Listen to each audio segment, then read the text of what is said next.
Inona no lasa sarotra be ilay mandray fanapahan-kevitra ho an'ireny tompon'andraikitra ambony ireny ary ilany antsika izany ilany tsy tsika moa izany fa hoe ny conseil technique.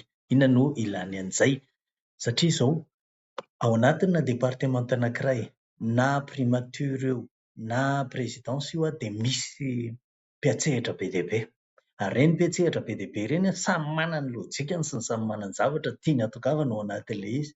Dia lasa manasarotra izany izy ireny ny fandraisana fanapahan-kevitra satria mifandrirondrirotra be ny zavatra tian'ny olona sahana sy ho ambara izany ao anatin'ilay izy.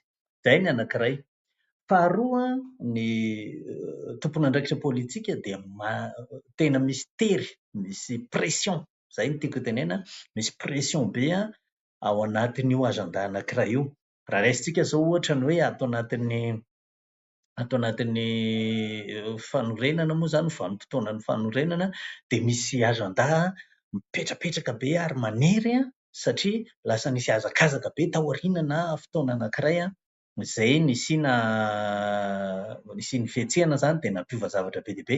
Fa na amin'ny fotoana atao hoe normal arany dia misy foana izay pression izay. Izay no antony ilany ny mpanolontsaina teknika izany. Ny ankoatran'izay tsy ho ary ho vita daholo ny zavatra rehetrarehetra satria misy voafetra ihany, indrindra indrindra fa raha hoe tsy tao anatina fotoana namolavolana ny teti-bola-panjakana izany no nidiran'ilay tompon'andraikitra izay nandray ny conseil technique dia tena misy zavatra be dia be gymnastique hoy ny fitenenana be dia be izay atao ao anatin'izay kanefa etsy andaniny dia feno mihitsy ny zavatra andrasan'ny olona izany ny atsotsika hoe ny attente sociale.